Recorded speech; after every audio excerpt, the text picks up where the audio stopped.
आज हम सभी श्रवण करेंगे भगवान के वांग्मय विग्रह श्रीमद् भागवतम के अंतर्गत नवम स्कंध और एकादश अध्याय 11वां अध्याय उसके अंतर्गत 24वें श्लोक 24 नंबर श्लोक से आज हम प्रारंभ करने जा रहे हैं।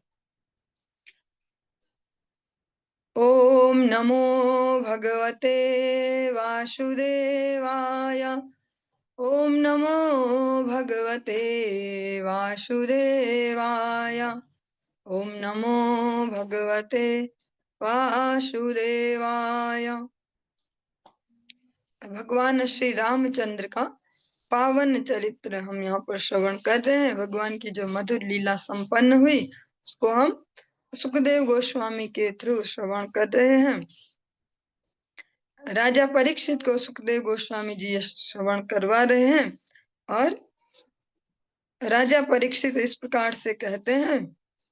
श्रीराजोवाच कथं स भगवान् रामो भ्रातॄन्वा स्वयमात्मनः तस्मिन् वा ते अन्वर्तन्त प्रजाः औराश्च ईश्वरे। महाराज परीक्षित ने श्री सुखदेव गोस्वामी से पूछा, श्री भगवान ने किस प्रकार का आचरण किया और उन्होंने अपने विस्तार, जो भगवान के अंश हैं, भगवान का ही जो और विस्तार है, अपने विस्तार स्वरूप अपने भाइयों के साथ कैसा आचरण किया और उनके भाइयों ने तथा अयोध्या वासियों ने उनके साथ कैसा आचरण किया। श्रीवादरायणीरुवाच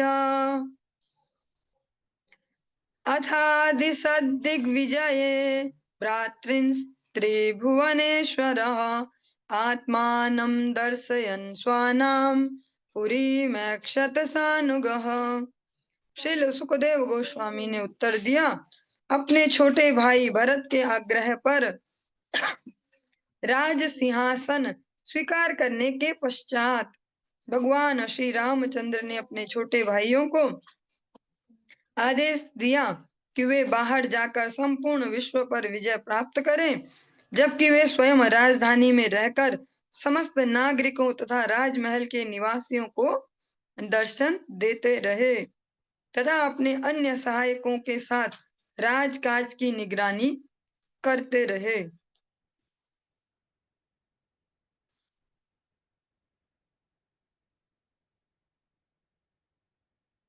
आसिक्त मार्गाम गंधोदयः करिणाम मदशीकरः स्वामिनं प्राप्तमालोक्य मत्ताम वासुतरामिव। भगवान श्री रामचंद्र के शासन काल में अयोध्या नगरी की सड़कें सुगंधित जल से तथा हाथियों द्वारा अपनी सूंडों में से छिड़के गए सुगंधित द्रव की बूंदों से सींची जाती थी। जब नागरिकों ने देखा कि श्री भगवान स्वयं जो उनका नगर है उसके कार्यों की वैभव पूर्ण देख रेख कर रहे हैं, तो उन्होंने इस वैभव की भूरी भूरी प्रशंसा की।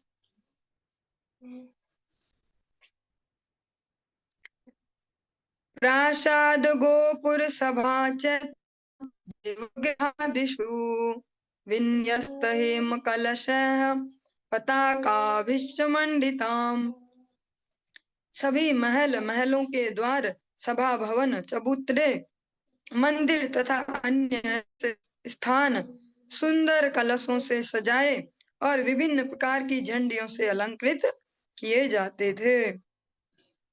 पूगैः सवृन्तैः रम्भाभिः पट्टिकाभिः सुवाससाम् आदर्शैरंशुकैः स्त्रिभिः कृतकौतुक तोरणाम।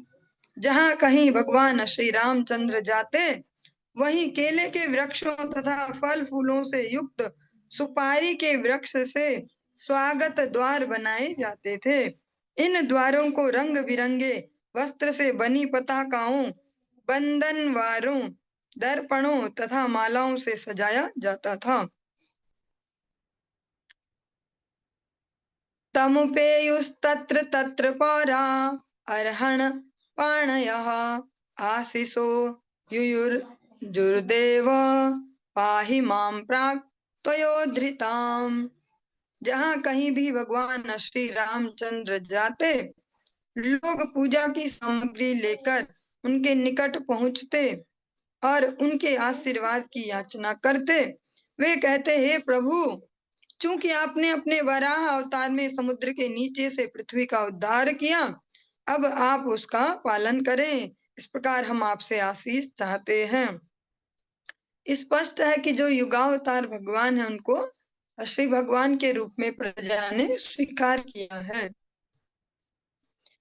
ततः प्रजा वीक्ष्य पतिं चिरागतम् दिदक्षयोत्सृष्ट ग्रहा स्त्रियो नराः आरुह्य हर्म्याण्यरविन्दलोचनम् तृप्तनेत्राः कुसुमैर्वाकिरन्। तत्पश्चात दीर्घ काल तक श्री भगवान का दर्शन होने पर नर तथा नारी उन्हें देखने हेतु अत्यधिक उत्सुक होकर अपने अपने घरों को त्याग कर महलों की छतों पर चढ़ गए। कमल नयन भगवान श्री रामचंद्र के मुखमंडल का दर्शन करके न अघाने के कारण वे उन पर फूलों की वर्षा करने लगे। भगवान श्री रामचंद्र का जो दर्शन है, उससे वो कभी अघाते नहीं है कि अब तो देख ही लिया, अब क्या। हाँ, भगवान दिने दिने नवम नवम होते हैं।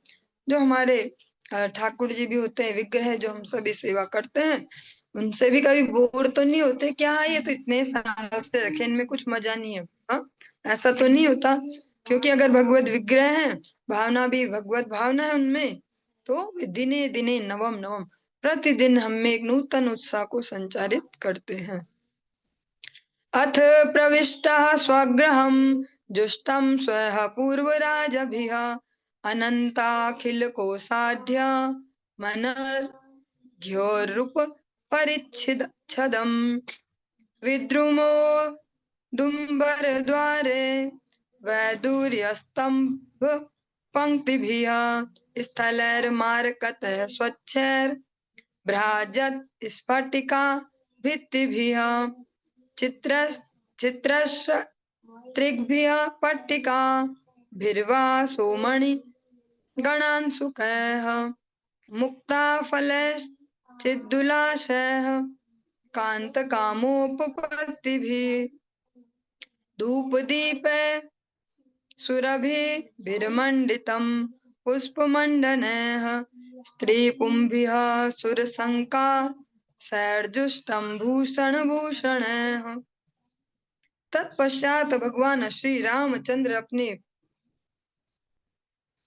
पूर्वजों के महल में गए। इस महल के अंदर विविध खजाने तथा मूल्यवान परिधान भंडार थे। प्रवेश द्वार के दोनों ओर की बैठकें मूंगे से बनी थी। आंगन वैदूर्य मणि के खंभों से घिरा था। फर्श अत्यंत सुंदर मरकत मणि से बनी थी और नींव संगमरमर की बनी थी। संपूर्ण महल झंडियों तथा मालाओं से सजाया गया था एवं मूल्यवान मणियों से अलंकृत किया गया था। महल पूर्ण रूपेण मोतियों से सजाया गया था और धूप दीप से घिरा था। महल के अंदर के स्त्री पुरुष देवताओं के सदृश थे और वे विविध आभूषणों से अलंकृत थे। ये आभूषण सुंदर लग रहे थे क्योंकि उन्होंने इनको अपने शरीरों पर धारण किया था। तस्मिन् स भगवान रामः स्निग्धया प्रिययेष्टया रेमे स्वारामधीराणां ऋषभः सीतया किल। श्रेष्ठ विद्वान पंडितों में अग्रणी पूर्ण पुरुषोत्तम भगवान श्री रामचंद्र ने उस महल में अपनी आह्लादिनी शक्ति सीता देवी के साथ निवास किया और पूर्ण शांति का उपभोग किया। बुभुजे च यथा कालम कामान धर्ममपीडयन् वर्षपूगान् बहुनृणाम् भिद्यातांघ्रि पल्लवः। धर्म के सिद्धांतों का उल्लंघन किए बिना उन भगवान श्री रामचंद्र ने जिनके चरण कमलों की पूजा भक्तगण ध्यान में करते हैं, जब तक चाहा दिव्य आनंद की समस्त सामग्री का उपभोग किया, आनंद लिया। और इस प्रकार से जो हमारे नवम स्कंद का 11 अध्याय है ये भी संपूर्ण हुआ, और हम जो 12 वाला अध्याय है, 12वां अध्याय, इसको प्रारंभ करते हैं। श्री सुक उवाच कुशस्य चातिथिस्तस्मान् निषधात् तत्सुतो नभः पुंडरीको अथ तत्पुत्रः क्षेमधन्वा भवतत्तः। श्रील सुखदेव गोस्वामी ने कहा, भगवान श्री रामचंद्र का पुत्र कुश हुआ, कुश का पुत्र अतिथि था, अतिथि का पुत्र निषद और निषद का पुत्र नभ था, नभ का पुत्र पुंडरीक हुआ और पुंडरीक के पुत्र का नाम क्षेम धनवा था। देवानीकस्ततो अनीह पारियात्रो अथ तत्सुतः ततो बल स्थलस्तस्माद् वज्रनाभो अर्क संभवः।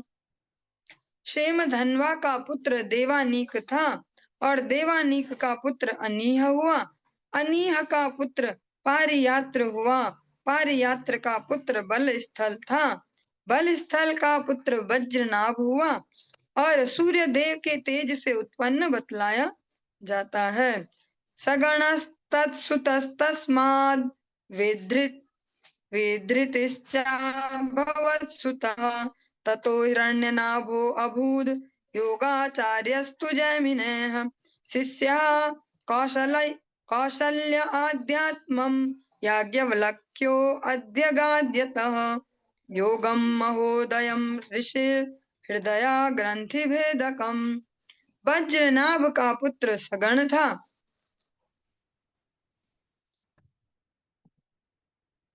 और उसका पुत्र विधृति था, विधृति का पुत्र हिरण्याभ था जो जैमिनी का शिष्य हुआ और फिर योग का महान आचार्य बना। जैमिनी अगर आपने नाम सुना होगा, जो भी प्राचीन विद्वानों के नाम सुने होंगे उनमें से जैमिनी भी है। इन्हीं हिरण्यनाभ से ऋषि याज्ञवल्क्य के अध्यात्म योग नामक योग की अत्युच्च प्रणाली ऋषि याज्ञवल्क्य ने इनसे ही अत्युच्च प्रणाली सीखी योग की, जो हृदय की भौतिक आसक्ति की गांठों को खोलने में समर्थ है।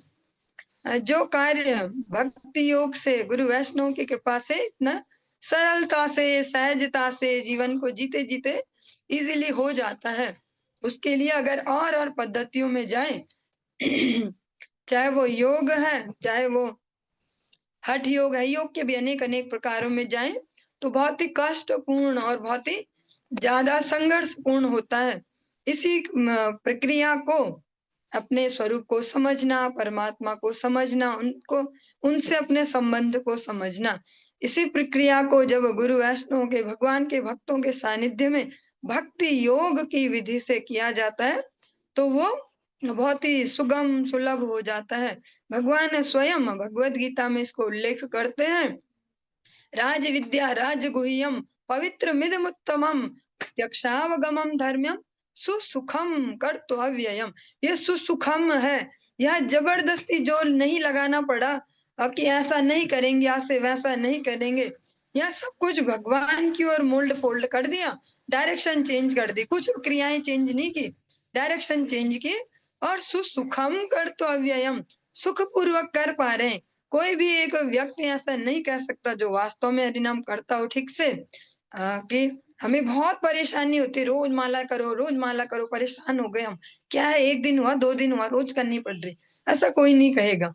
हाँ, जिसको ऐसा फील होगा वो बेचारा कुछ दिनों में ही छोड़ के किनारे हो जाएगा, लेकिन जो धैर्य से कर रहे हैं तो उनके लिए सुसुखम है।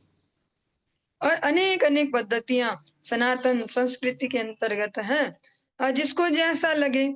कई बार होता है ना, कुछ लोग ऐसे ही कान पकड़ लेते हैं, कुछ को ऐसे पसंद है, तो जिसको जैसा अनेक अनेक प्रणालियां दी गई हैं लेकिन सबसे जो सुगम है, सहज है, सरल है, जिसको कोई भी एज ग्रुप का, कोई भी फाइनेंशियल स्टेज का और कोई से भी स्थान पर रहने वाला कैसा भी मनस्थिति, परिस्थिति कैसी भी हो, प्रत्येक व्यक्ति सुगमता से कर सकता है। ऐसा एकमात्र भगवान का भक्ति योग है। और भगवान के भक्तों की शरण में रहने से वो और सरल हो जाता है, वो हमारे लिए और उसको ईज़ी करके देते हैं।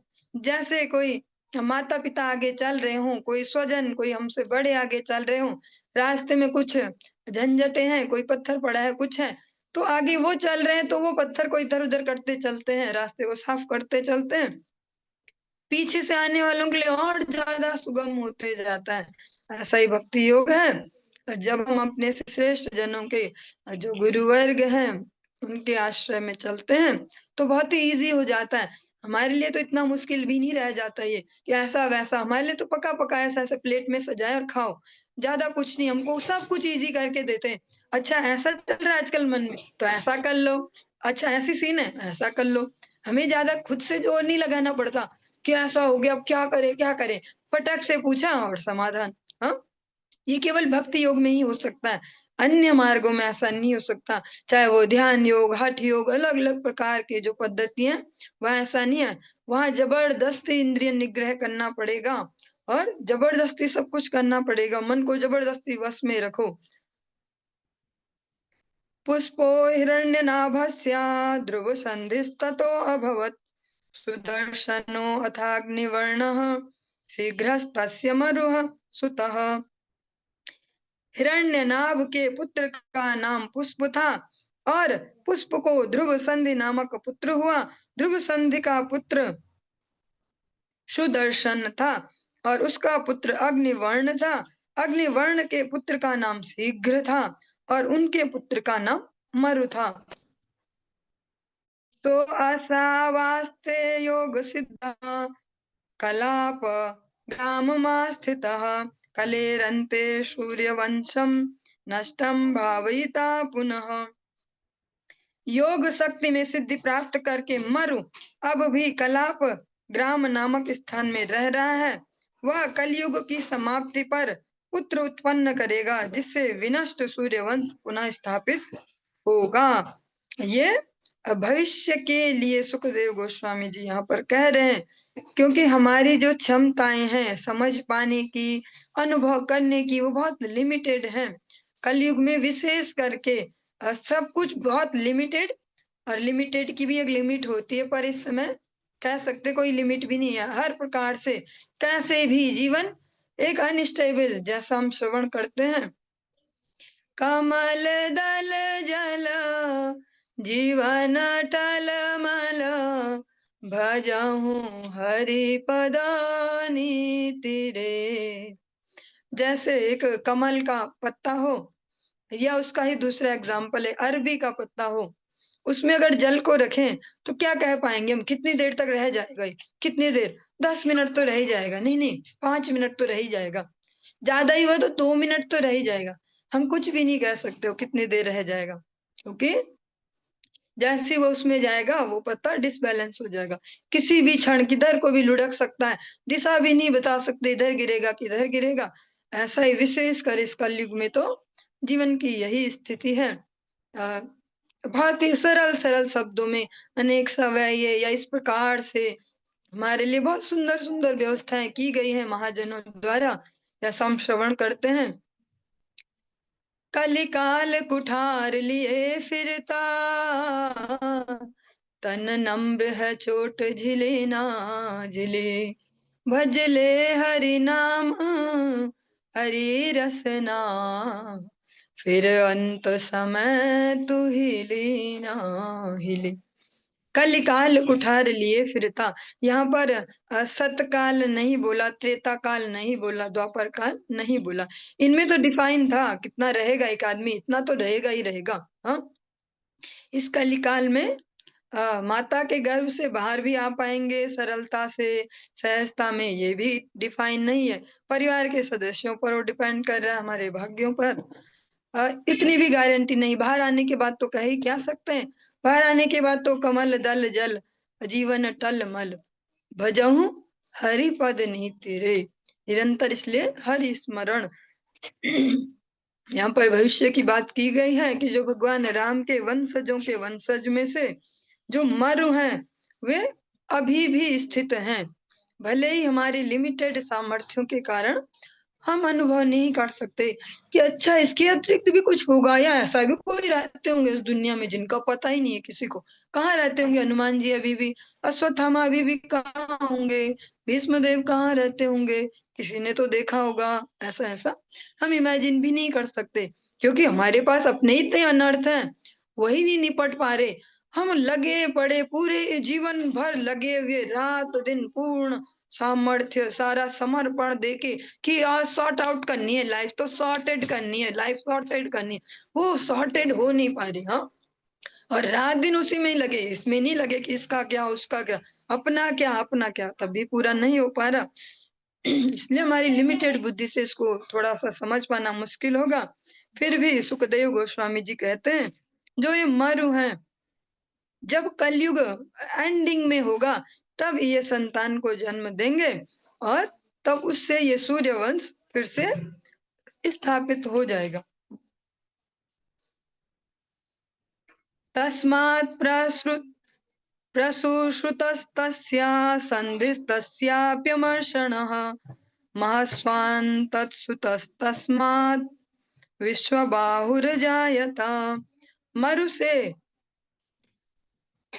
प्रसुश्रुत नामक पुत्र उत्पन्न हुआ, प्रसश्रुत से संधि, फिर संधि से अमर्षण, और अमर्षण से महस्वान नामक पुत्र उत्पन्न हुआ, महस्वान से विश्वबाहु का जन्म हुआ।